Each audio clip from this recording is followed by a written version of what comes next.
final de la clase me van a entregar todos los trabajos y ya con eso va a ser su lista para hoy. ¿Ok? Bueno, como les comentaba un principio, ¿de qué depende el tratamiento del oncólogo? Si ustedes van a la consulta de oncología, lo primero que se fija el oncólogo primero es el diagnóstico. ¿Cómo se hace el diagnóstico?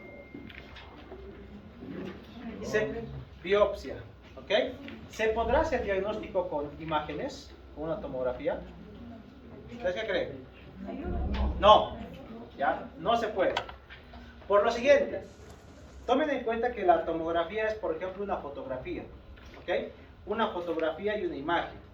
Esa imagen puede ser, en el caso de una lesión del hígado, puede ser un hepatocarcinoma, puede ser una metástasis, puede ser un tumor neuroendocrino, en fin, puede ser un montón de cosas que hasta no tener la biopsia no me indica que es cáncer. Incluso puede ser una hiperplasia nodular, una lesión benigna, ¿ok? Ustedes me dirán, una lesión en la mama, ¿no? ¿Qué puede ser más que un cáncer de mama? Puede ser una mastitis, efectivamente. Puede ser un quiste. Puede ser un quiste completamente benigno. Puede ser, ahora, si fuera neoplásico, puede ser un rhabdomyosarcoma, puede ser un linfoma de mama, que no sé porque nos ha pasado una vez. Yo me comí un linfoma de mama, le he puesto hasta quimioterapia de mama y al final resultó ser un linfoma, ¿no? Hasta que venga la inmunohistoquímica puede pasar linfomas también, tumor filodes, en fin, muchos tumores que pueden abarcarse en la mama, ¿ok? Entonces, por eso nosotros tenemos en oncología el diagnóstico clínico, es decir, la historia clínica y los exámenes complementarios. Viene un paciente y me dice, doctor, tengo un tumor aquí en el pecho, por ejemplo, ¿no? Que me está creciendo aquí en la piel. Entonces, ¿eso es cáncer? De momento, no. Tengo que hacer una historia clínica completa, cuántos años tiene, toda la historia clínica que ustedes hacen, ¿no? Factores de riesgo, todo lo que hemos visto antes. Después, lo siguiente que hace un oncólogo es pedir, señor, ¿qué pruebas le han hecho? ¿Okay? ¿Qué cosas le han hecho? Entonces, el paciente siempre saca una carpeta, porque el paciente en oncología, aquí en Bolivia por lo menos, saca una carpeta y le muestra todos los estudios que se ha hecho. Y tú comienzas a escoger, a ver, laboratorio, no me sirve, no me sirve, no me sirve, biopsia, a un lado, no me sirve, no me sirve, ecografía, a un lado, no me sirve, tomografía, y voy sacando lo que a mí me interesa, ¿ok? Para poder hacer este estudio. Entonces, esto es un diagnóstico clínico. Yo, generalmente, ¿por qué viene un paciente en oncología? Por destrucción de tejido, ¿no? Efecto Marcy de invasión directa.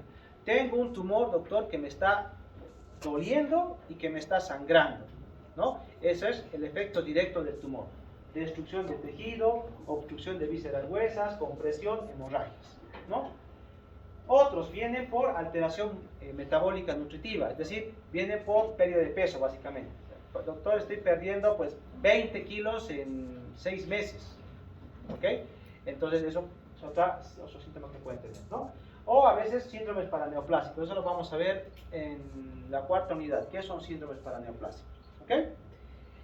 Entonces, esto solamente me da un diagnóstico clínico. Sospecho de un cáncer de mama, sospecho de un melanoma, sospecho de un cáncer de colon, pero tengo que tener sí o sí una biopsia, es decir, un diagnóstico histológico. Entonces, en el 99% de casos en oncología, el diagnóstico es con biopsia.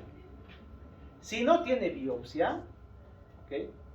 No puedo decir que tiene un cáncer, por más de que grite eso, salvo excepcionados casos, que van a verlo después, hepatocarcinoma, coriocarcinoma, por ejemplo, algunos de esos casos, que se puede hacer el diagnóstico con imagen y marcadores tumorales, pero en la inmensa mayoría requiero biopsia, ¿ok? Tanto de la lesión o a veces sacar toda la lesión entera para saber qué es, ¿no? En la biopsia, pues le puede hacer microscopía óptica, es decir, el microscopio normal del patólogo, histoquímica, inmunohistoquímica, todo lo que yo quiero. Pero hay tumores que lamentablemente no se pueden biopsiar adecuadamente. Por ejemplo, si yo tuviera un marcador acá. Así tengo. Imagínense que aquí tengo un tumor de pulmón, ¿ya? Acá. Pero tengo la mala suerte de que este pulmón está cavitado, es decir, ha hecho una cavidad, ¿no? Entonces, le hago una biopsia acá, necrosis. Le hago otra biopsia acá, necrosis. Le hago otra biopsia acá, necrosis. Tres biopsias al pulmón me han salido necrosis. ¿Qué harían ustedes?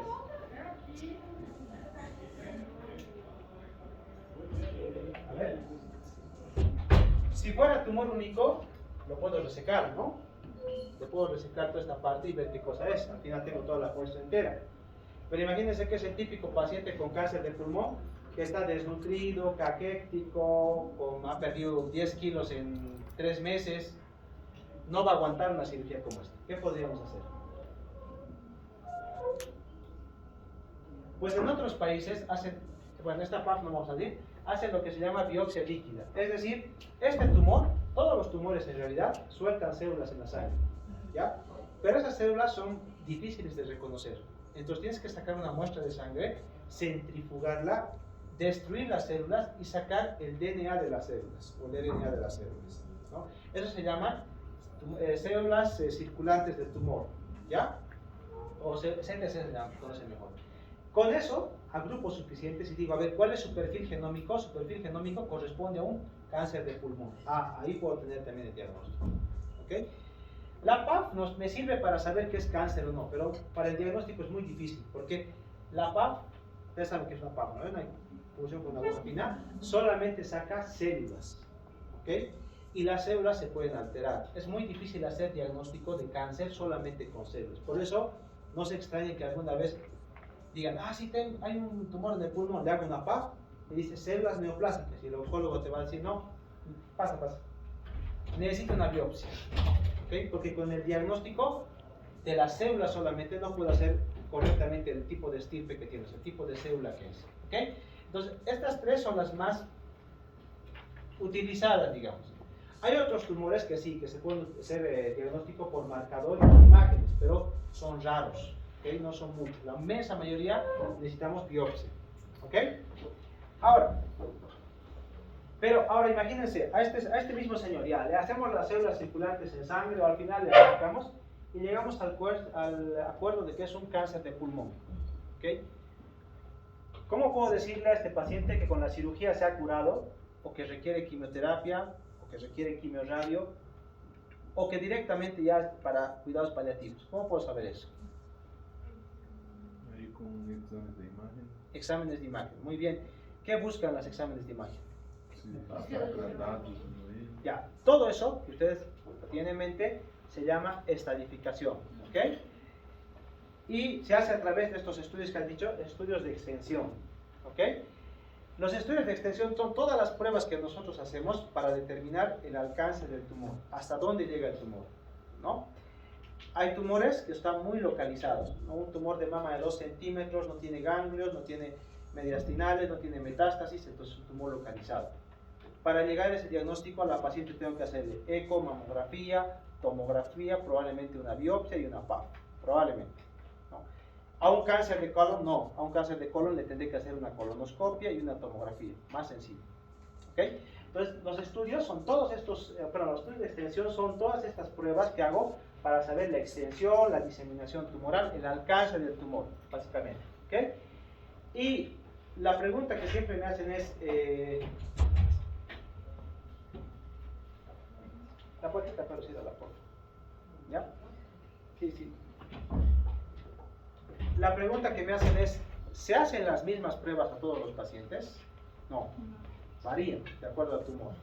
Por ejemplo, a ver, ¿qué le harían ustedes a un cáncer gástrico, por ejemplo? Endoscopía alta, después tomografía, después resonancia, no te sirve. Imagínense que este es el estómago y el tumor está acá, ¿ya? ¿Qué más? Está bien, endoscopía, bien, tomografía, perfecto. Biopsia. ¿Qué más? Ya le hacemos la biopsia con la endoscopía y te dicen que es cáncer. ¿Qué más? ¿Cómo saber la extensión del tumor? Por ejemplo, ¿cómo saber si el tumor está hasta aquí o ha sobrepasado todas las capas? Por medio de imagen se hace. Imagen. La tomografía, les cuento que no es un buen método para ver eso. La tomografía, como ustedes van a ver, dice engrosamiento en fondo gástrico. ¿Una endoscopía? ¿Perdón? Ecoendoscopía, exactamente. La endoscopía te dice que es un cáncer, llega, y el endoscopio te permite saber hasta qué profundidad está el tumor. Y es más, si tienes un ganglio aquí, con el ecoendoscopio le puedes biopsiar y dar el N incluso, o sea, la afectación ganglionar. No tiene nada que ver con mama, ¿no ve? Por eso los estudios de estadificación son diferentes para cada tumor, diferentes, ya incluso hasta para cada histología, bueno, para algunas histologías se hacen pruebas que en otras no se hacen, ¿ok? Entonces, muy bien, la endoscopía nos ayuda a ver. Y es más, las guías en NSCN te dicen que si tienes ganglios, ustedes saben que el 50% de los cánceres gástricos son metastásicos. Entonces recomiendan hacer una laparoscopía, es decir, ver con trócares, a través de los trócares y el endoscopio, si no tiene implantes en el peritoneo. Porque la carcinomatosis peritoneal, es decir, el peritoneo infiltrado por el tumor, no se ve en tomografía, ni en PET, ni en resonancia. Lo único que podemos hacer es, el cirujano ve y dice, ah, no hay implantes, le vamos a hacer un lavado peritoneal, células negativas, ah, sí, está bien, no está infiltrado el peritoneo. Imagínense, hasta ese punto llegamos. Por eso la estadificación es diferente en cada tumor. ¿Okay? Eso es trabajo nuestro en realidad. Entonces, la historia clínica más pruebas complementarias. A lo que me han dicho ustedes, algo más le faltaría, que siempre pedimos los oncólogos, en la medida de lo posible. Un estudio laboratorial. Marcadores tumorales, ¿no? Aquí está, en grande, mayúsculas, ¿no? Marcadores tumorales. Algunos tumores, esto para que sepan, sueltan proteínas a la sangre propias del tumor. O sea, el tumor va soltando sus propias proteínas, ¿ok? Y eso tú lo puedes detectar con un laboratorio. Ejemplo, un cáncer de ovario. Puedes detectar un marcador que se llama CA125, ¿ya? ¿El cáncer de ovario es el único tumor que expresa este marcador? No. Un gástrico con carcinomatosis peritoneal también lo puede expresar, por ejemplo. Por eso, estos marcadores tumorales van en contexto de todo lo que yo estoy haciendo. Pruebas, diagnósticas, de extensión y todo lo demás. ¿Ok? Pero en general es más o menos cómo buscamos estadificar al paciente. Entonces, como hemos dicho, la estadificación es determinar la extensión y gravedad de una enfermedad. Ahora, esta palabra es inglesa, obviamente viene del inglés staging. Se ha traducido así como estadificación. Los mexicanos, por ejemplo, le llaman etapificación. ¿Ya? ¿Está bien? Cualquiera de los dos está bien.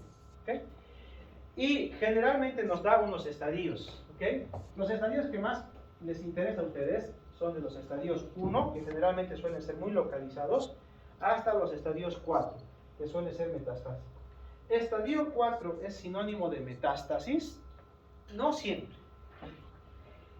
Han dividido en estadios porque cada estadio tiene su propio pronóstico. Cuando tú dices estadio 1, estás diciendo que la mayor parte de los pacientes se van a curar. ¿Ok? Son potencialmente curativos. Cuando estás diciendo que es un estadio 4, estás diciendo que probablemente la gran mayoría, por encima del 80-90%, se va a morir a los 5 años. ¿Ya? Por más de que no tenga metástasis. Entonces los estadios no siempre son sinónimo de metástasis, pero en general casi siempre. ¿No? Entonces, por ejemplo, un páncreas estadio 1 completamente localizadito, bien delimitado. Estadio clínico 2, ¿ya? Puede estar contactándose con algunas estructuras como el poliédoco, pero no vasculares. 2B ya tiene infiltración ganglional. Estadio clínico 3, ganglional y vascular también. 4 ya tiene metástasis. ¿Okay? Cada uno tiene un pronóstico diferente. Por eso los agrupamos en estadios. Vamos a ver ahora un poquito más. Y estos estadios vienen de un sistema que se llama sistema TNM. Han debido escuchar, ¿no? Seguramente, la mayoría TNM. Esto es un poquito de historia, miren, de 1943. Este sistema es americano, ha tenido muchas modificaciones y de hecho estamos en la 8ª edición ahora mismo. ¿Okay? ¿Para qué me sirve la estadificación? ¿De qué sirve saber que un paciente tiene metástasis o no tiene metástasis? Si está localizado, localmente avanzado. ¿Para qué creen que sirve? Tratamiento, ¿qué más? Pronóstico, ¿qué más? Ya, para informar, para darle información al paciente, ¿no? Investimento también farmacológico. Investigación, ya, ¿qué más? Para intercambiar información también, ¿ya? Vos veis con mi compañero, si tengo mira al cirujano, ¿no?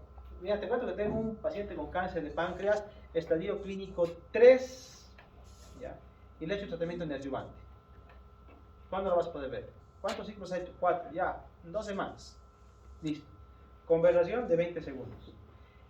Voy con todos mis estudios. Mira, te cuento que tengo un paciente que tiene un tumor. En la ecografía tiene un tumor de 2 centímetros. En la resonancia tiene 3.5 centímetros. Y en la tomografía está infiltrando. ¿Cuánto tiempo estoy perdiendo en eso? ¿no? Entonces, la estratificación me sirve para intercambiar información de manera más rápida, más ágil, ¿ya? Digo, a ver, tengo un paciente con un infarto, ¿ya? Un infarto. Y se infarta en su hospital. Ahora sí vamos a abrir la puerta, ya he tenido los intrusos, ¿ya? Entonces, ya. Imagínense, me ha pasado esto y les voy a comentar esta situación. No me ha pasado a mí, le ha pasado a un compañero, pero bueno, me han contado al día siguiente de su guardia. Estaban en planta de oncología un paciente con un cáncer de páncreas, ¿ya? Un cáncer de páncreas metastásico, con metástasis con carcinoma peritoneal, metástasis hepáticas, muy mal estado general, ¿ya? Entonces, mal ese señor. Pero alguien, pues, decide ponerle una gemcitabina, ni siquiera el fortidinol, gemcape, que son las opciones que puede tener, o gemabraxane en el extranjero, no, gemcitabina, puramente paliativo, por misericordia, porque la familia le está rogando. Milagrosamente el señor comienza a recuperarse, un poco, comienza a comer más, está mejor, ya puede levantarse de la cama, estabiliza el peso, su marcador comienza a bajar, con una gemcitabina solo, bien. Pero el señor era fumador, dislipémico. Pues, ¿qué pasó? Estando un día internado para su quimioterapia, le dio un infarto. Ya da un infarto. Y ustedes van a ver que, a diferencia de otros países, los servicios del primer mundo, pues, todo el torácico inmediatamente está tu electrocardiograma, alguien ya te está haciendo un masaje, lo que sea, ¿no? Lo que tenga que corresponda. Y entra en un infarto con un shock. Pues, alguien comienza a masajear. El paciente no responde. Llaman a terapia intensiva. El terapista viene, comienza a hacer el masaje, ¿no? Ya llevaban unos 20 minutos de masaje. Nada, el paciente que no salía. Ya, vamos a preparar el traslado y demás cosas. 30 minutos. Mientras van preparando, a alguien se le ocurre la historia clínica. Ya, a ver, aquí está. ¿Qué es? Cáncer de páncreas, estadio clínico 4. Después de 30 minutos, paramos. ¿Por qué? Porque aún sacando este paciente, su pronóstico es malo, no es candidato a terapia intensiva por su pronóstico, ¿ya? Es menos de un año, ¿ya? A este paciente lo vas a meter a un tubo, le vas a meter a una cirugía o a un cateterismo. Su posoperatorio probablemente sea malo, tal vez tenga ya 30 minutos de una reanimación sin salir del todo. ¿Qué futuro le espera a un paciente con cáncer de páncreas metastásico? Solamente eso tenía que decir. Cáncer de páncreas, estadio clínico 4. Ahora, mismo paciente, si hubiese sido un cáncer de mama, estadio clínico 4, cáncer de mama, hormonosensible, diferente. Supervivencia global actual, como les he comentado ya, de más de 5 años, más de 60 meses. No, a esa paciente sí hay que intentar, vamos a llevarla a ver si le podemos trasladar a otro nivel de mayor complejidad, qué más hay que hacer, todo por el estadio y el pronóstico. Para eso nos sirve tener, ¿ok? Me ayuda a tomar decisiones. Entonces, como les he comentado, lo han dicho todo muy bien, planificar el tratamiento, pronósticos, evaluación del resultado. Imagínense, yo tengo un paciente con un cáncer de mama de 4 centímetros, sería un T2. Le hago tratamiento con quimioterapia antes de la cirugía, que sería tratamiento neoadyuvante, ¿ya? Neoadyuvante, tratamiento neoadyuvante. Y el tumor reduce a un centímetro, que sería un T1. Cambió de T2 a T1. ¿Cómo puedo definir la respuesta? Bueno, respuesta parcial, hay una respuesta parcial, también me sirve para eso. ¿Okay? Intercambio de información y contribuir a la investigación de cáncer. Si ustedes se fijan en las revistas de oncología, los criterios de inclusión te dicen paciente con cáncer de colon, estadio clínico 3C, ¿no? Y después bla, bla, bla. Paciente con cáncer de cuello uterino 2A, con esas características, ¿no? O pacientes qué sé yo, digamos de cáncer de próstata, estadios 3 y 4B. En fin, te sirve para poder agrupar a los pacientes y poder hacer tratamientos de investigación. Y después sobre esos vas a extrapolar los resultados. ¿Ok? Fácil para todos. T, tumor primario. N, ganglios locorregionales. Y M, si tiene metástasis o no. Como dije, están agrupados del 0 al 4. Y en esta última edición, en la octava, también incluye los marcadores tumorales. ¿Es el único sistema que hay en el mundo? No. ¿Okay? Está en el sistema ANARBOR, por ejemplo, para Hodgkin. extendida limitada para microcítico de pulmón, Clark, Breslow para melanoma, o FIGO, que es más conocido incluso para tumores ginecológicos, ¿okay? Que son otros sistemas también. Pero el que se usa casi habitualmente, el 90% de los casos, el TNM, ¿okay?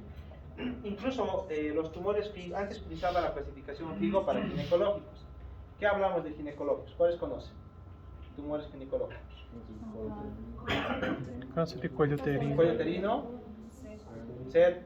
cervicuello uterino lo mismo. ¿Ya? ¿Qué más? ¿Perdón? Ovario, ¿ya? Vulva, por ejemplo, endometrio, ¿ya? Todos estos tumores, por ejemplo, son tumores ginecológicos, se utilizaba FIGO. Pero como esto era más utilizado, TNM le ha copiado a FIGO y ahora son prácticamente lo mismo. ¿Okay? Da igual.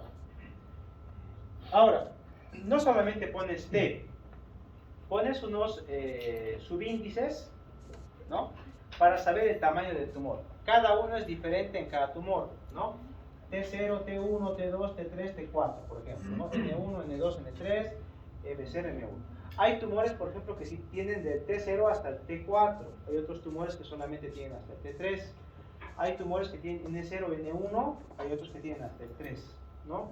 Y hay otros que tienen, bueno, todos tienen M0, M1. Esto ya es un poquito más complejo incluso. Hay algunos que tienen M1A, B, C, D, de melanoma, por ejemplo, ¿no? Que depende si tienes metástasis viscerales, ganglionares, cerebrales. Es más bien complejo, pero para que vean que es subdividible también esta edificación, ¿no? Entonces, es así como generalmente se presenta el TNM en un estudio, ¿no? Y no solamente tiene esto. Los que han visto prácticas van a ver lo siguiente. Yo voy a ir y voy a palpar a una paciente, por ejemplo, con un cáncer de mama, y mi dedo dice 5 centímetros, ¿ya? Entonces, ¿se puede equivocar mi dedo? Sí, perfectamente. Pacientes que son un poquito más obesas que otras, más delgadas, o justo día antes le han hecho la biopsia y se ha formado un hematoma, entonces el tumor parece ser más grande, entonces el dedo puede fallar, ¿okay? Las imágenes, una mamografía, una ecografía, ¿serán infalibles? No siempre. El tumor a veces alrededor tiene edema, a veces tiene sangrado, entonces todo lo que no sea quirúrgico se llama estadificación clínica y generalmente se pone una C por delante. Por ejemplo, si yo le palpo un tumor de 4 centímetros a una paciente con mi mano, entonces sería un CT2. T2 es el tamaño. ¿Okay? Si la ecografía me dice que mide 4 centímetros, sigue siendo CT2. Si la resonancia me dice que mide 2 centímetros, sigue siendo CT2. ¿Por qué? Porque son clínicas, es decir, son estudios de imagen, exploración física, y no es quirúrgico. En cambio, cuando le operamos a esta paciente, y ahí sí, el patólogo me mide exactamente cuánto mide, ahí sí es patológico. Entonces ponemos P, T2. ¿Okay? O sea, mide 4 centímetros, utilizamos P cuando es quirúrgico. Cuando es por imagen, por la mano, por lo que sea, es clínico. ¿Ok? Sí. Entonces, diferente. Clínica, patológica. ¿No? Pero se retuerce más todavía esta cosa. ¿Ok? Hay algunos sufijos que son, por ejemplo, el sufijo M. ¿Qué significa el sufijo M? Quiere decir que no solamente hemos encontrado un tumor, sino hemos encontrado 2, 3, 4 en una zona. Por ejemplo, yo tengo un cáncer de mama, ¿okay? El tumor más grande mide 4 centímetros, pero yo he encontrado otro foquito de 1 centímetro aquí y otro foquito de 2 centímetros acá. ¿Okay? Entonces, como todos están en la misma mama, yo coloco el más grande, que es el de 4 centímetros, CT2, y le pongo el sufijo M. Quiere decir que tiene muchos focos, ¿no? Y otros, algunos, como dicen acá, por ejemplo, lo que hacen es, no solamente le colocan M, sino le colocan CT2 y entre paréntesis 3. ¿Qué quiere decir? Que tiene 3 focos. Yo he visto una paciente que era un CT1, ¿okay? CT1, y este era el número de foquitos que hemos encontrado. 30. Doctor, entonces, cuando se elige poner M o el número, ¿se elige poner? Pues sí, cualquiera. Ya, si tú pones M, obviamente el que está aquí delante es el de mayor tamaño. No se suman los tamaños, por si acaso. Cada tumor es diferente. ¿Ok? Entonces, asumes que el más grande es este, y este es el que te da el pronóstico. Obviamente que yo tengo inseguridades con este, ¿no? 30 focos en un cáncer de mama. No es broma, de verdad lo tengo en la consulta. Pues no sé cómo realmente será esto, pero pasa, ¿no? Pasa a veces. Lo mismo, si fuera P, si tengo 3 focos va a ser PT23 o PT2M. ¿Ok? Doctor, hoy en la práctica, por ejemplo, tenía una paciente que tenía toda su mama, estaba toda endurecida. Ya, ahora vamos a llegar a ese caso. Ahorita vamos a ver esto, ¿ya? No me voy a olvidar tu pregunta. Primero vamos a ver los acrónimos, porque esto, el T, tiene que ver en tamaño y extensión. Entonces, eso, por ejemplo, lo que tú dices, sería un T4, ¿ya? Porque probablemente ya pasa más de los 5 centímetros y seguramente debe estar infiltrando piel, seguramente, ¿no? ¿O no? Su peso más o menos tenía una crosta grande. Sí, entonces estaba ulcerado, entonces un T4. Ahora vamos a ver esto. No, pero vamos a ver esto. Entonces recuerden, T es tamaño. En gástrico, por ejemplo, en estómago no se mide tamaño. En colon, por ejemplo, en las vísceras no se mide tamaño, se mide profundidad. Entonces T1, por ejemplo, es cuando no pasa la mina propia, T2 cuando pasa la muscular, en fin. Cada uno va de acuerdo a su sistema. ¿Ok? Lo vamos a retorcer un poquito más todavía y vamos a utilizar este otro símbolo, que es el símbolo Y. Cuando ven este símbolo, quiere decir que esto que han visto ha recibido un tratamiento con quimioterapia fría. A ver, imagínense, esta señora, vamos a utilizar este ejemplo, ¿no? Este de acá. ¿Ya? Entonces, tengo esta señora con un tumor de 4 centímetros, entonces es CT2M, ¿a ver? ¿Ok? Ya, le hago su quimioterapia antes de la cirugía, que sería quimioterapia neoadyuvante, a ver, neoadyuvante. Y después, cuando le hago los estudios, no hay nada. No hay nada, acá ni acá, no hay nada. Ha desaparecido el tumor. No veo tumor, resonancia, ecografía. ¿Cómo le pondrían esto? CT2. No veo nada, aquí no hay nada. Entonces le voy a poner CT0, porque no tiene nada. Pero como ha recibido quimioterapia, le tengo que poner YCT0. Eso quiere decir que esto viene después de una quimioterapia. Ahora, no me quedo contento con esto. Le opero a la señora. Bueno, el cirujano le opera. Le opera y el cirujano dice, o el patólogo, perdón, busco y no encuentro el tumor. Solamente encuentro la cicatriz de los 3 tumores. No hay nada. ¿Cómo sería? Y, P, T, C. Porque ya está operada la paciente. De ahí vienen todos los acrónimos, o sea, los sufijos que ven en las historias patológicas. A veces tienen PT2 y PT0 es para esto, ¿no? Esto, por ejemplo, me dice neoadjuvancia, clínico, es decir, que no se ha operado y no hay tumor. Aquí me dice no hay tumor, te han operado después de neoadjuvancia. Para eso me sirve esto, ¿ok? Hay, por ejemplo, veces que no responde completamente al tumor, entonces pongo IPT1, ¿no? Y los ganglios tampoco, IPN1, por ejemplo. Entonces, para eso me sirve este tipo de prefijos, para ver si ha recibido una adjuvancia o no. R es cuando ha recidivado. Por ejemplo, imagínense que esta señora IPT0, ¿ya? Pasa 3 años y el tumor regresa otra vez en la mama. Entonces, te voy a poner RT2, por ejemplo. Ha vuelto a regresar con un tumor de 4 centímetros, ¿no? Y A, cuando viene la autopsia. Ejemplo, tengo mi pariente, digamos, de 70 años, que estaba caminando tranquilo, de repente dice, no muevo las piernas, se ha paralizado por completo. No tengo dinero para llevarle y hacerle las pruebas. Y el paciente 2 semanas después fallece. Entonces yo quiero saber qué ha pasado. Entonces lo llevo a una autopsia. Y en la autopsia me dice, doctor, tenía su pariente cáncer de próstata. Y el cáncer de próstata ha hecho una compresión medular. Por esa compresión medular ha hecho otra en la cervical. Y pues ha hecho un shock medular y ha fallecido de eso. Entonces, ¿cómo lo puedo estadificar a mi familiar? Le puedo colocar A, T3, AM1, AM1, por ejemplo. Quiere decir, de la autopsia sé que el tumor tenía un T3, tenía ganglios y era metastasia. De la autopsia.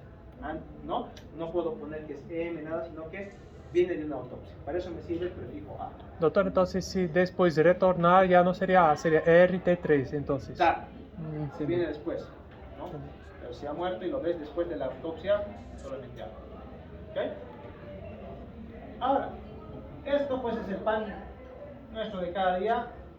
De eso nos ganamos la vida nosotros, para poder determinar los tratamientos que vamos a seguir, los pronósticos, por eso decimos que el TNM también me sirve para evaluar la respuesta al tratamiento, ¿ya? Para saber cómo nos ha ido. Y como les había comentado, se pueden subdividir los unos, por ejemplo T1A, T1B, T1C, el NN1A, se puede subdividir mucho la estadificación del cáncer, ¿yo? Entonces, ¿qué pasa, por ejemplo, si yo tengo una paciente con un cáncer de mama? Acá tiene 4 centímetros, ¿ya? Y aquí tiene 1 centímetro, 2 tumores. ¿Cómo lo estadificarían ustedes? ¿Cuál le pondrían? Este es T2, les digo ya, este es T2 y este es T1. ¿Cómo lo estadificarían? Sería CT2. Ya, les voy a explicar. Entonces, cuando son dos órganos así, porque son dos órganos diferentes, pero pares, digo, mama izquierda tiene CT1N0, por ejemplo, y mama derecha tiene CT2N0. Es un cáncer de mama bilateral. ¿Ok? Si tengo dos tumores en dos pulmones, no es que es un mismo tumor, sino son dos tumores diferentes. Entonces tienen dos sistemas de estadificación diferentes. ¿Ok? Para órganos pares. ¿Ok? Para órganos pares. Pueden haber tumores sincrónicos, que tengas 3 tumores en el colon, por ejemplo, pueden haber también. Son raros, pero existen. Entonces, pero se clasifican igual con el sistema TDM, ¿no? Si está en un solo segmento del colon, pues van a ser más grandes. ¿Ok? Pero si, por ejemplo, son órganos pares, son dos sistemas de estadificación completamente diferentes. ¿Ok? Bueno, ahora, estos test se pueden subdividir, digamos, en estadios de la siguiente manera. En mi paciente, por ejemplo, este es un ejemplo nada más. Mi paciente era un T2N0, imagínense, T2N0, N0. Entonces yo busco los T2. Aquí tengo T2, aquí tengo T2, aquí tengo T2. Ya, muy bien. Pueden ser estos tres. Dice N0. Este es N1, este es N2. Pues no. T2, N0, M0 va a ser un estadio clínico 2A. ¿Ok? Entonces así puedo sacar el estadio. Esto es, por ejemplo, para mama. Pero cada tumor tiene su propio estadio. Ahora, este es 2017, que es anatómico.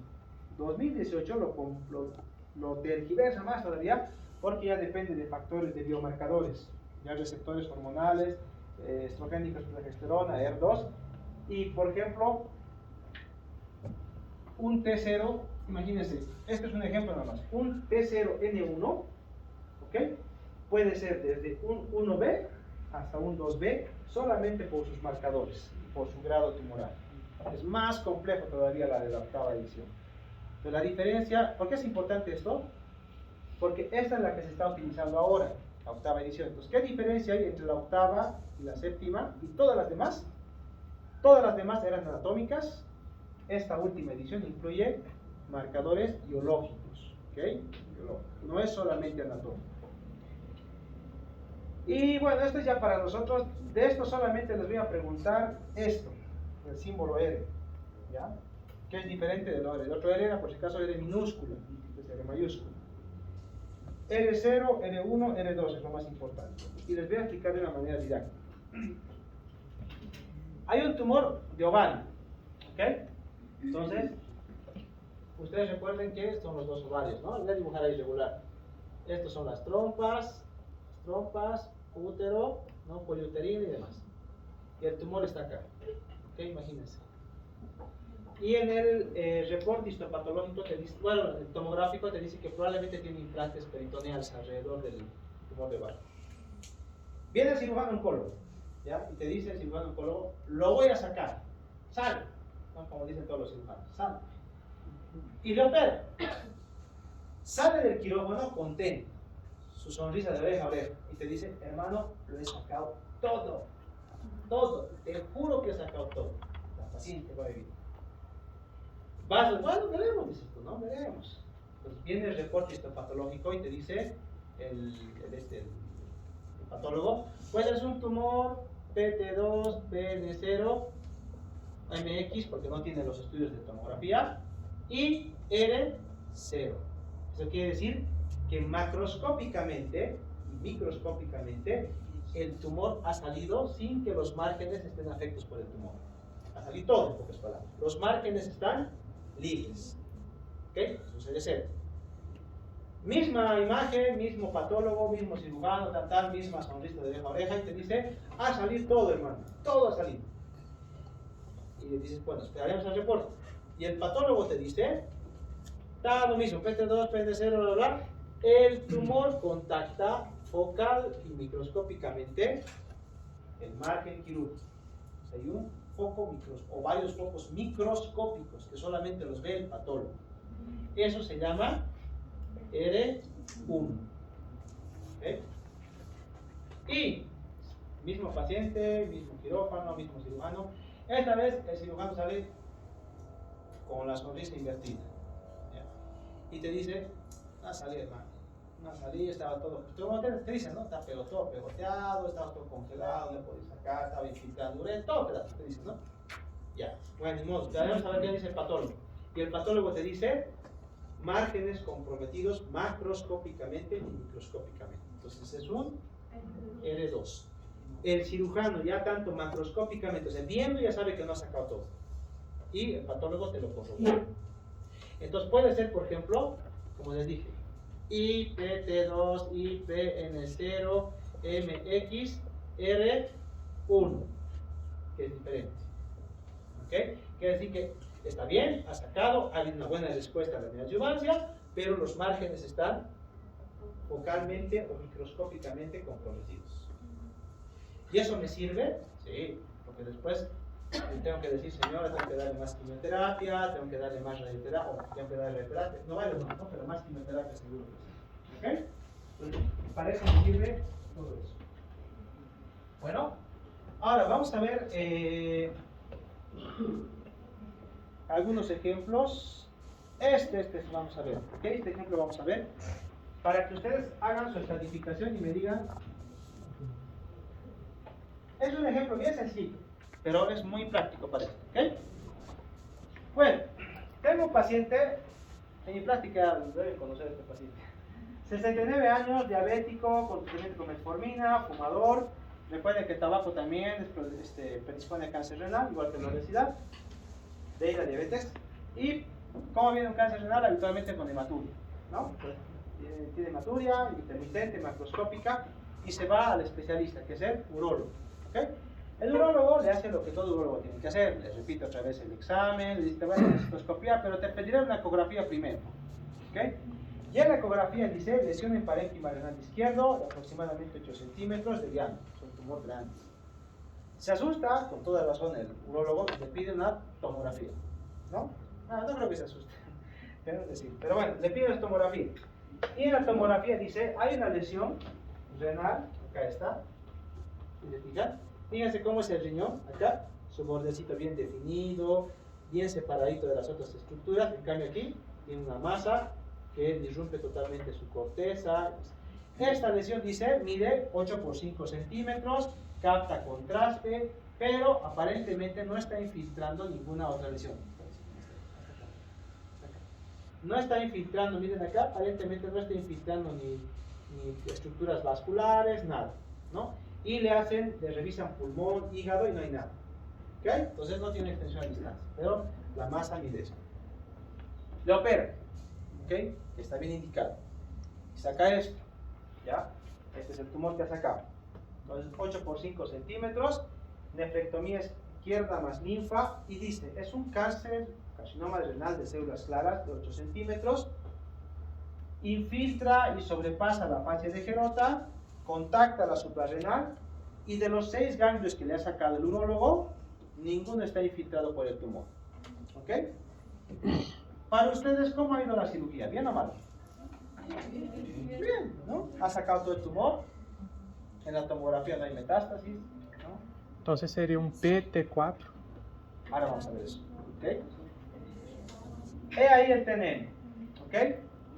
Para los que no pueden leerlo, está muy lejos. T0, no hay tumor. T1, menos de 7. T2, más de 7. T3, infiltra vasos mayores. T4, invade más allá de la fascia gerota, incluyendo la glándula suprarrenal. ¿Cuál sería? T4. ¿Quién dice T2? A ver, levanten la mano. ¿Quién dice T4? Ya, entonces el resto supongo que es T2, ¿no? Ya, muy bien. Él cumple criterios de T2, pero T4 es mucho mejor. ¿Por qué? Porque mide más de 7 centímetros, pero está infiltrando también la glándula suprarrenal. Lo dice el informe histopatológico, ¿no? Dice, sobrepasa la fascia de gerota y contacta a la glándula suprarrenal. ¿Ok? Y de ahí que tiene borde afecto. ¿Por qué? Porque el urólogo obviamente no se va a volar la suprarrenal. ¿Ya? La va a dejar ahí. Pues, ha quedado tumor. ¿Ok? Entonces es un T4.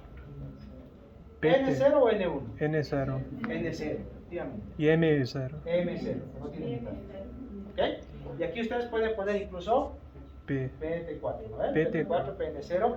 No puedo poner PM0 porque tendría que ser biopsia de alguna lesión metastática que no tiene. Entonces, generalmente el patólogo le pone aquí MX.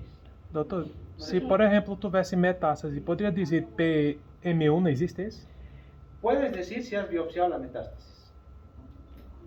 Ya, o sea, solamente con biopsia. Doutor, e se nós a biopsiar usualmente por imagem como tomografia? Entonces, C lo... e C no final? Claro, puedes poner PT4, PN0, CM0. Puedes colocar, puedes combinar también las dos cosas. ¿Ya? Porque a veces puede que, imagínate, puede que tengas una abuelita de 90 años que tiene un tumor en la mama, le quitas la mama, pero no alcanzas a hacer los ganglios.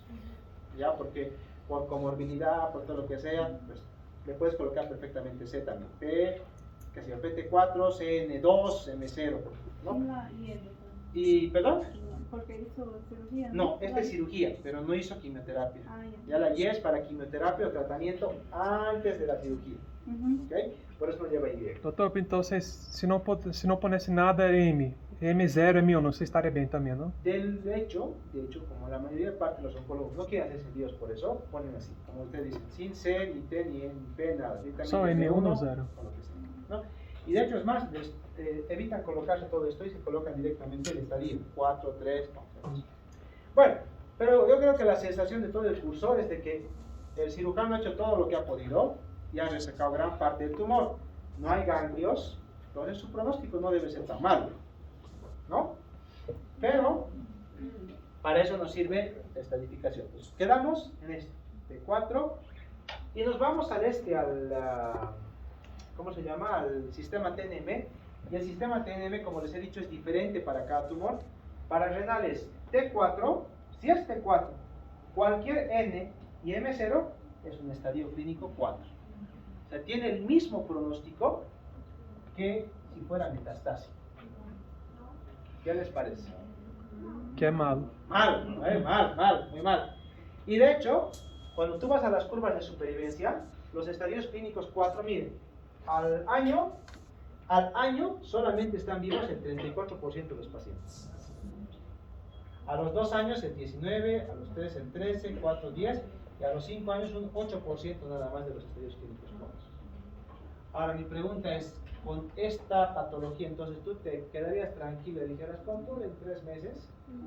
No, ¿ves? ¿Buscarías darle un tratamiento después de la cirugía? No por hecho. Un tratamiento, porque es un 4, tiene pronóstico de un 4. ¿Estamos de acuerdo en eso? Pero no tiene metástasis. ¿Ok? Tiene metástasis. Entonces yo intentaría darle un tratamiento a este paciente para intentar que el tumor no regrese, no recaiga. Sería tratamiento adyuvante. ¿Ok? Puede ser un 4 con adyuvante. No metástasis. Doutor, Ojo. entonces é uma pouca exceção de que não se hace cirurgia e é adjuvante. Sí. No, pero no. En este caso se ha operado. Ah, se operó. Se ha operado. Claro, pues hemos visto acá su... Não, pero se operou, pero se regressou. No. Este es el estadio después de la cirugía. Ah, sí, ahí, entendí. ¿Lo ve? Es el estadio después de la cirugía. Se ha operado, recuerden, esta es la clave, chicos. Se ha operado y no tiene metástasis. Por más de que sea un estadio clínico 4, puede recibir adyuvancia porque no tiene metástasis. metástasis. Ujú. ¿Ok? No tiene metástasis. Si tuviese pulmonares, ahí sí es metastásico. Hay gente que lo opera o no lo opera el riñón, eso depende de lo que tengas a la mano. ¿El tratamiento paliativo? Si fuera metastásico, sí. Como este señor no tiene metástasis, yo le ofrezco tratamiento adyuvante. ¿Ok?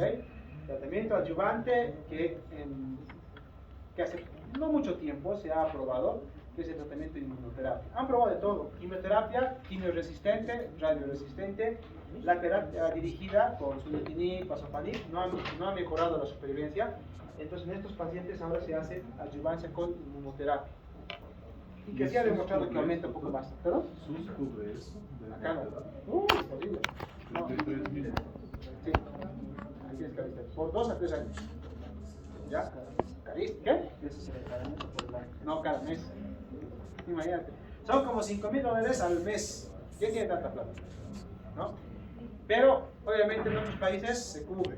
¿Okay? Se cubre porque hay una máxima. Por ejemplo, en Europa hay una máxima que es: la sanidad es universal, no gratuita. ¿Qué quiere decir eso? Sanidad universal, no gratuita. Todos tienen que poner, ¿ya? Tú trabajas y ganas 1,000 bolivianos, pues tendrás que poner 100 pesos. Yo gano, pues qué sé yo, imagínense que gano 20,000 bolivianos, pues tendré que poner 5, ¿ya? Entonces es así, no gano esa cantidad por si acaso, ¿ya? Ni en sueños. Pero es así, o sea, proporcionalmente a la que tú ganas, en el extranjero vas pagando más impuestos para costear todo esto, ¿no? Pero bueno, para que vean entonces cómo es un estudio de estadísticas. Es de los más sencillos. Obviamente el MAMA, por ejemplo, es más complicadito. Como les había comentado, si hay dos tumores, aquí uno de 15 y otro de 31, ¿cuál es el que...? De 31. 31, ¿ves? Va a ser un T2, T2M o T2, 2. Entonces le colocamos esto, ¿no? T2M o T2, 2, como está al otro lado. ¿No? Este es otro caso, como les he comentado, tengo dos tumores de mama, ¿no? De 29 milímetros, 18 milímetros, son dos tumores completamente diferentes. Entonces, en este, por ejemplo, va a ser un T1N0 y este va a ser un T2N1A, porque tiene ganglios ahí. Son dos tumores, mama izquierda, mama derecha. ¿Okay? Aquí hay un pequeño error, pero... Ya está operado. esa es la pregunta Paciente que iba a hacer, ¿no? operada. Si fuera operada, si hubiesen operado los dos, pues tendrían que ser los dos P, ¿no? Pero ya le falta la P. Pero bueno, para que vean que son dos diferentes. Como les dije, cuando son múltiples tumores, siempre se toma el más grande, ¿ok? Y cuando son tumores órganos bilaterales pares, siempre son estadificaciones diferentes, ¿ok? Bueno, esto es estadificación. ¿Alguna duda? No. Está más o menos sencillo, ¿no? Ya, muy bien. Ahora, estos son en pacientes con diagnóstico. Ahora, hay estudios que hacemos en pacientes que son sanos y esos son para diagnóstico precoz, ¿no? Eso se llama cribado, tamizaje o screening, como ustedes quieran llamarlo, ¿no? Entonces, ¿cuál es el objetivo del cribado, del tamizaje, no? Es diagnosticar tumores en estadio más precoz en pacientes sanos o aparentemente sanos, ¿ok? Esto implicaría que tiene que haber una sospecha, ¿no? Una sospecha de un tumor. Entonces, generalmente lo de sanos se dice, sí, sanos, pero sospechosos o con más riesgo de tener un cáncer, ¿ok? Básicamente eso. Estos conceptos, sensibilidad, especificidad, no se los voy a preguntar, falso negativo, falso positivo, tampoco, porque supongo que la epidemiología habrán aprendido. Entonces, ¿qué es lo que pasa? Cuando el tumor está localizado en el órgano, supuestamente mientras más crezca este tumor, más riesgo hay de diseminación hematógena, ¿no? Hay células que van a ir por la sangre o localmente y esos van a provocar las metástasis. Entonces, la teoría dice que si yo lo diagnostico en la etapa más temprana posible, voy a evitarme todo esto. ¿Ok? Voy a evitarme todo esto. Entonces, ese es el objetivo del screening, ¿no? Pero ahora, este es el problema. ¿Cuántas? A ver, con mucha cautela esta pregunta. Mucha cautela, ¿ya? ¿Cuántos varones, por ejemplo, vamos a tener cáncer de próstata? de aquí de esta sala. ¿Cuántos varones somos? Debemos ser unos 20 más o menos, ¿no? Aproximadamente 20, 25. ¿Cuántos van a tener cáncer de próstata? Pues, todos esperamos no tenerlo. Pero ¿cuántos creen que, o mejor aún, voy a retorcer la pregunta, ¿cuántos creen que no van a tener un cáncer de próstata? Creo que A ver, todos pueden creer que no vamos a tener, pero la mayoría va a tener. como dice su compañero, han hecho estudios en autopsias de pacientes mayores de 90 años y han visto que entre el 80 al 90% de los pacientes de más de 90 años tienen cáncer de próstata. Tienen. Pero el paciente se ha muerto de un infarto, de Alzheimer, de Parkinson y no de su cáncer de próstata. ¿Ya? Entonces la pregunta es, si casi todos vamos a tener cáncer de próstata entre los varones, ¿a qué edad tenemos que comenzar a hacer nuestros estudios? 50, 60 años. Eso vamos a verlo ahora, ¿ya? Esas son las preguntas que se hacen en el tamizaje. O sea, primero, ¿en qué grupo voy a estudiar qué? ¿Qué objetivo tengo con mis estudios? ¿Cuánto me va a costar este estudio? ¿No? ¿Cuánto me va a costar? Porque no es lo mismo hacer, a ver, imagínense, ya dijera, a ver, el cáncer de mama generalmente no se da en varones, pero se da. Puede, tenemos glándula mamaria, les puede dar cáncer de mama. Le da casi exclusivamente a las mujeres. Entonces, le voy a hacer ecografía a todas las mujeres. A partir de los 25 años. Vamos a verlo después, ¿ya? Les voy a hacer mamografía a todas las mujeres. Ecografía está para mama, menores a 40 años, y mamografía mayores a 40 años. ¿Pero a todas? No. Eso vamos a ver, ¿ya? Depende de qué. Depende de qué me va a aportar el estudio. ¿Qué voy a conseguir con mi estudio? Eso es lo importante. O sea, a ver, vamos a ver ahora un poco de las características. De esto, olvídense de esta cáncer de mama, ¿ok? Los que han palpado un cáncer de mama en la práctica han visto que es un tumor, un nódulo que no duele en la mayor parte de los casos. Ojo, que no duele, es móvil, ¿no?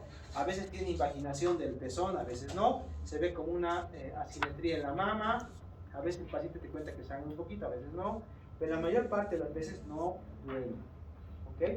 Entonces, el cáncer de mama es un tumor que tiene ahora actualmente una buena supervivencia, pero es un tumor, aparte que es un tumor frecuente, es un tumor estético, ¿ya? A ninguna mujer le gustaría quedarse sin una mama, ni siquiera sin una parte de ella. Una mastectomía, ustedes van a ver a una paciente con mastectomía, genera dolor, mucho dolor, impotencia funcional, en fin. Es un tumor inutilizable. ¿Ya? La paciente a veces no puede trabajar, se le hincha el brazo, en fin, es bien complicado, aunque tiene una buena supervivencia. A los 5 años, el 80-90% de todos los cánceres de mama siguen vivos. Ya a los 5 años, tiene una muy buena supervivencia, pero lo podemos intentar resecar lo antes posible, ¿no? Tenemos estas recomendaciones que antes se decía: autoexploración mamaria y la mamografía, ¿ok? Generalmente con la mamografía, cuando les hacen la mamografía, utilizan un sistema que se llama VIRATS, ¿no? Han debido ver, ¿no? Una mamografía, nódulo VIRATS 3, nódulo VIRATS 4, nódulo VIRATS 5, en fin. Entonces, básicamente, para que ustedes recuerden, desde el 0, el VIRATS 0 no significa que no hay nada. VIRATS 0 es no sé qué es. No es que es bueno o es malo, pero está ahí. Yo te recomiendo biopsiar. Número VIRATS 1, esto es normal. VIRATS 2, benigno. VIRATS 3, te digo que en el 90-95% es benigno, pero mejor controlar en 6 meses. 4, yo creo que es maligno. 5, es completamente maligno. ¿Ya? 6, ya le han hecho una biopsia, no sé para qué me estás pidiendo la mamografía. Básicamente, ¿ya? Esos son los VIRATS que tenemos aquí. Y acá en Bolivia hay una cuestión, ¿no? Tócate para que no te toquen, le dicen, ¿no? Autoexploración mamaria y demás cosas. Entonces, les voy a dar mi apreciación personal. La autoexploración de mama, todas se la pueden hacer, ¿ya? Y alguna vez ha diagnosticado tumores, pero no ha demostrado que disminuya la mortalidad en los países en los que se ha aplicado. O sea, si yo les enseño a todas las niñas, mujeres, jóvenes, cuando ya llegan a la edad adulta, se explora muy bien la mamá y algunos pueden diagnosticarse antes el tumor.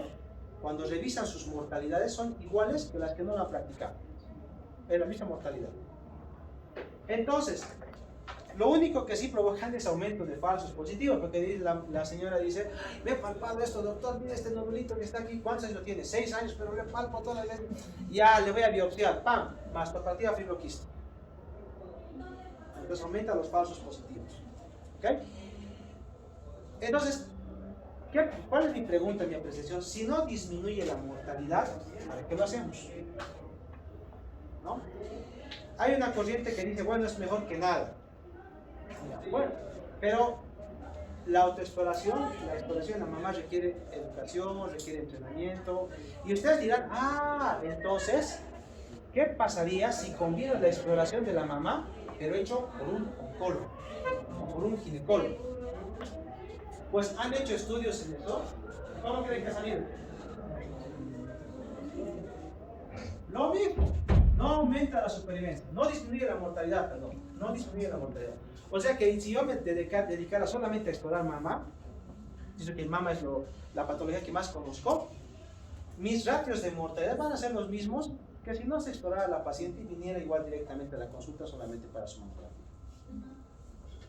Por eso en otros países la autoexploración de la mamá, ustedes van a ir a España, bien mismo, supongo que en Brasil igual, no hay tanta propaganda sobre la exploración mamaya como aquí en nuestro país. Aquí lo hacemos porque no tenemos recursos. La verdad, hay pocos centros de mamografía, la mamografía tiene su costo.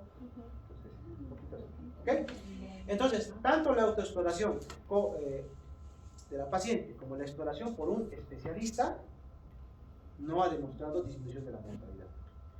Por eso digo que todo estudio de cribado tiene que tener un objetivo. ¿Qué objetivo tengo? Quiero disminuir la mortalidad. ¿Qué pasa si diagnostico más tumores de mama, pero no disminuye la mortalidad? Entonces algo está fallando con mi método, que vamos a ver después cómo puede ser. ¿Okay? Entonces, ¿cuál es el método para hacer el screening en mama? La mamografía. ¿Por qué no la ecografía? Y esto les voy a responder la pregunta. Los tumores de mama tienen un pico de incidencia, ¿ya? Y el pico, digamos, más importante se da por encima de los 60 años. Por eso en la mayor parte de los países a las pacientes les comienzan a llegar ya sus cartas de mamografía a partir de los 60 años. Cumple 60 años y te llega una carta, ¡pam! Felicidades por su cumpleaños, el servicio madrileño de oncología le recomienda asistir tal fecha a su mamografía, así, va a su mamografía y le llega por carta otra vez el resultado. El servicio madrileño le dice que su tumor es benigno o sospecha de benigno, entonces le recomienda un control en 2 años. O después te llega una carta y dice, el hospital de tal le ha citado a las 3 de la tarde para una biopsia. ¿Ya? Medio malo, ¿no? Medio malo, pero pasa, es así. Entonces, ese es el sistema de cribado, ¿no? De intentar diagnosticarlo lo antes posible. Acá en Bolivia tú ves más pacientes en T2, T3, muy poquitas T1, por ejemplo. Muy poquitas pequeñas. ¿Por qué? Porque no hacemos cribado, no hay cribado por cuestiones económicas.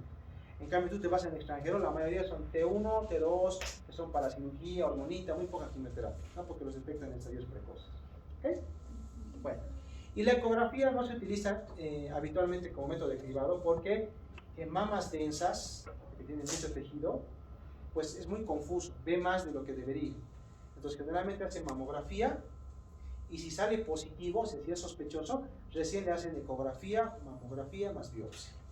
¿Okay? Porque la ecografía ya llega a valorar la axila para estadificarla incluso. Entonces eso es parte del sistema de estadística. Entonces recuerden, si quieren hacer la autoexploración mamaria, pueden hacerlo. No digo que no.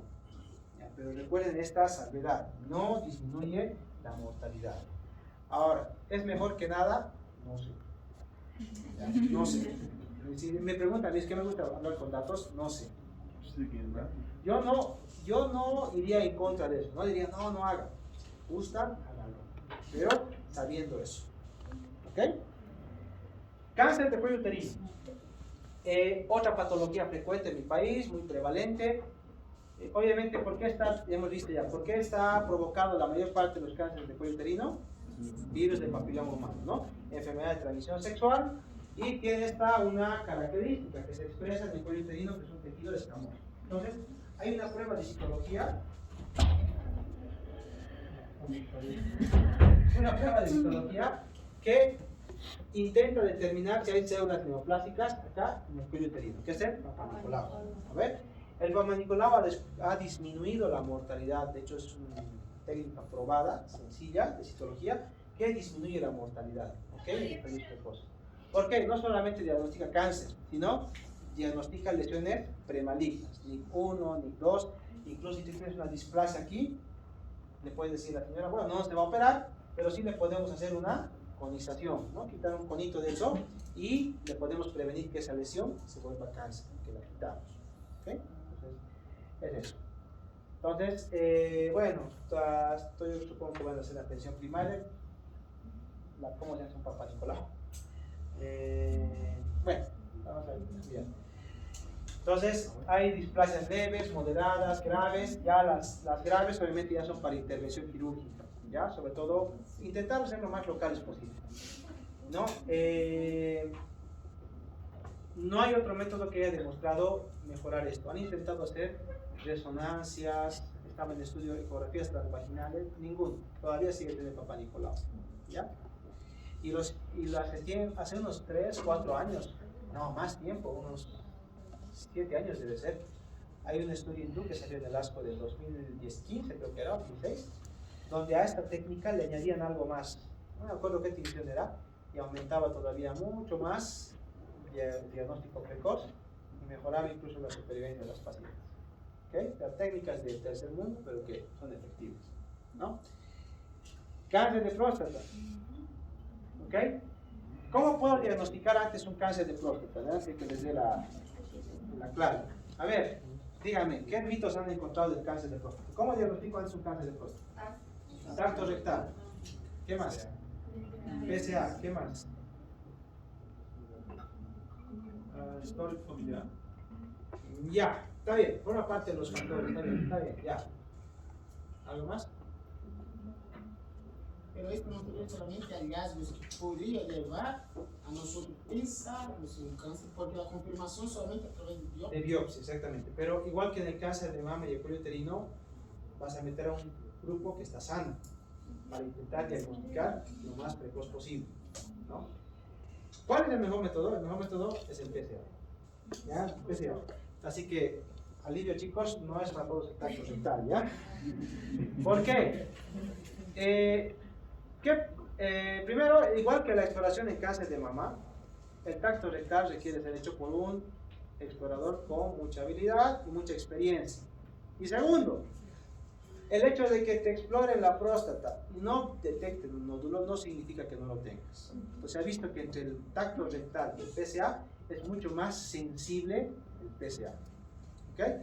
PSA, como dicen, los niveles normales son hasta 4 nanogramos ml. Por encima ya deberías pensar en hacer estudios de imagen, más o menos biopsia, ¿ya? Para eso me sirve el PSA, ¿no? Para poder determinar un valor. ¿Cuándo empezar el estudio de PSA? Depende. Como decía su compañero, hay factores de riesgo, ¿ya? Factores de riesgo. ¿Con qué PSA has debutado? Si el PSA está aumentando, que sea normal, pero está aumentando, ¿a qué velocidad está aumentando? Si, como dice, ha tenido antecedentes familiares de cáncer de próstata, pues depende, ¿no? Igual casi por consenso empiezan a los 60 años, 60, 65 años. Y el tacto rectal no se utiliza, ¿no? Porque habitualmente, si es muy pequeñito, no va a sentir, no va a palpar nada, ¿ya? Segundo, el tacto rectal tiene un pequeño inconveniente, ¿no? Si alguien no se da cuenta. Al palpar la próstata, ¿qué haces? La comprimes y sueltas PSA. Si tú le haces un PSA después de un tacto rectal, va a estar en 50, 100 y va a decir, no, cáncer de próstata, Dios mío. No, no es así. Simplemente le has hecho un masaje prostático, pues no salir. Otro problema del PSA, prostatitis. Tienes una prostatitis, infección de la próstata, lo mismo. Está inflamada la próstata, está infectada y va a soltar PSA también. ¿Okay? Entonces, el PSA no es un método de cribado, más. ¿Okay? Entonces tienen que tomarlo con calma. Algo más les quería decir de PSA, algo más que decir de PSA, ya, por el momento eso. ¿Okay? Ya, sí, esto sí. Si yo, por ejemplo, empiezo a los 60, 75 años, tenemos esta situación. Y esto se ha visto sobre todo en países desarrollados, ¿no? Imagínense que ustedes, los chicos acá, son varones cumplidores. 60 años, su cumpleaños, se van a hacer un laboratorio para hacer su PSA, ¿ya? Y les sale un PSA de 1. Ahí nomás. 2 años después hace otro PSA y está en 2. 2 años después está en 3. 2 años después está en 3.5. Y así. Y cuando tienen 75, tiene un PSA de 5. Ya, se preocupan, van donde el urólogo. El urólogo dice, vamos a hacerle pruebas, ecografía, resonancia, en fin. Y encuentran un nodulito de 1 centímetro. Le biopsian, ¿ok? Y te dice cáncer de próstata. Se te cae la vida, dices, Dios mío, me tienen que operar, no. Entonces, ¿qué pasa? El urólogo te tranquiliza y dice, mira, es un Gleason 6, bajito, es un tumor bien diferenciado, lento crecimiento, por la evolución de tu PSA, hasta que se haga metástasis van a pasar unos 20 años. ¿Cuántos años tienes? 75. ¿Ya? Entonces, ¿qué prefieres tú? ¿Te opero o te controlo con PSA y ecografías cada 3 meses? Depende de ellos. No sé, depende de ellos. No es tu próstata. No tiene que ver. Entonces, hay algunos, porque hay algunos que van a tener cáncer de próstata, pero no va a desarrollar metástasis, ¿no? Hasta que se mueran. Y se van a morir de un infarto, se van a morir de un aneurisma y no de un cáncer de próstata. Entonces van a ver que en países desarrollados hay mucho diagnóstico de cáncer de próstata, pero realmente la duda queda en los investigadores si realmente están disminuyendo la mortalidad con diagnósticos tan precoces. ¿Ya? Por esa razón, el PSA es un buen método de cribado, de diagnóstico, pero la decisión posterior al diagnóstico depende del urólogo oncólogo, del oncólogo clínico y también del paciente, ¿okay? De acuerdo a su evolución. Si por ejemplo dice, bueno, te vamos a seguir haciendo controles cada 3-6 meses, o sea, su PSA 5, 5.5, 5.4, puede llegar a darle un infarto y su próstata tranquilo. O en 6 meses vemos que tiene un PSA de 10 y el urólogo mismo te va a decir, no, mejor lo operaremos porque está ascendiendo demasiado tu PSA, ¿no? Pero ya nos ha servido para diagnosticar. Cáncer de colon. Cáncer de colon, básicamente vamos a utilizar 2 pruebas combinadas, ¿ok? Que van a ser sangre oculta en heces y colonoscopio, ¿ok? Entonces, en pacientes que tienen pérdidas, que tienen anemia, generalmente tienen eso, anemia, le haces sangre oculta en heces, positiva, pues ahí le haces una colonoscopia, ¿no? Generalmente una colonoscopia y puedes diagnosticarlo lo antes posible, ¿no? ¿Cuándo empezar las colonoscopias? Esto es relativamente reciente, ¿no? Generalmente a partir de los 50 años se recomienda hacer una colonoscopia. Y esto ha generado un poco de controversia, porque es hacer una colonoscopia a todos, a partir de 50 años, 55. ¿Qué sistema sanitario va a soportar eso? Difícil, ¿ya? Difícil. Entonces, pues en otros países se ha tomado una medida más o menos salomónica. Si tú quieres, vas, le dices a tu médico de cabecera, sin factores de riesgo, quiero hacer una colonoscopia porque tengo miedo de que me dé un cáncer. ¿Está bien? Te lo ordenas, te lo hacen. Si es negativo, pues nada, a controlarse, nada más. ¿Ok? Y eso pues ha hecho que en países, yo cuando me fui, estaban apareciendo cada vez con cánceres de colon T2, T1, o sea, cada vez más precoces, ¿no? Se ve. Ahora la mortalidad aparentemente está disminuida, pero eso también se va a ver de qué manera. ¿Okay? Obviamente si tienes factores de riesgo, alteraciones genéticas, familiares con cáncer de colon en tu familia, pues con más razón, ¿no? A más temprana edad. La prueba actual utiliza DNA en heces, ¿okay? Antes que utilizaban, antes de guayaco, ¿no? Ahora oxigenado, ¿no? Ahora es más procesado. Y si sale positivo, pues la colonoscopia. En cáncer de pulmón, se los voy a resumir, se han probado de todo y lo único que ha resultado efectivo son las tomografías de bajas dosis en pacientes de riesgo, es decir, fumador mayor, ¿no? Paciente de más de 60 años, fumador, pues se le hace su tomografía simple, de pocos cortes, ¿okay?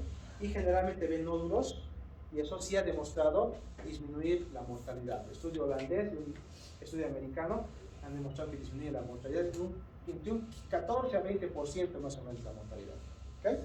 No es despreciable. No sirven las radiografías de tórax, por si acaso seriadas, no han demostrado bajar la mortalidad, no sirve el PET, nada. De momento, tomografía de baja dosis. Marcadores tumorales, ya les he comentado que son sustancias que van liberando el tumor a la sangre, las vamos a detectar. Varias, sea feto, la beta-HCG, el PSA, CA125, en fin, hay varias. Pueden ser proteínas también.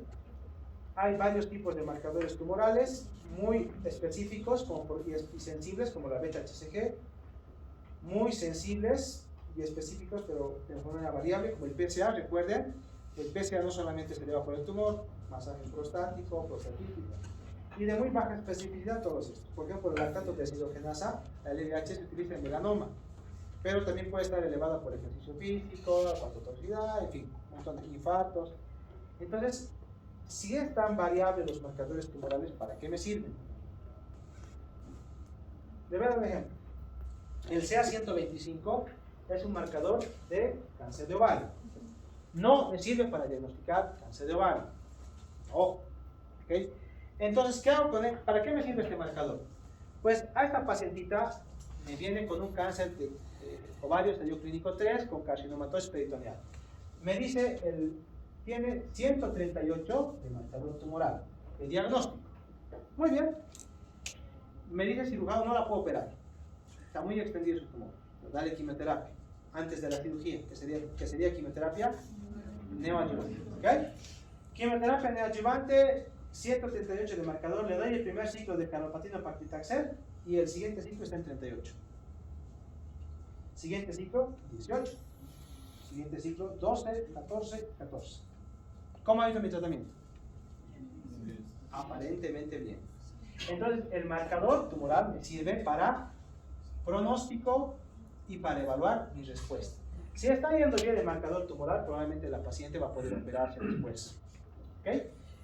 ¿Y qué pasa si después de haberle dado mi quimioterapia, le opera a la señora? ¿Ok? Le opera a la señora. Y después de 2 años, comienza a elevarse. 14, 20, 80, 110. ¿Qué significa? Que probablemente el tumor ha recaído.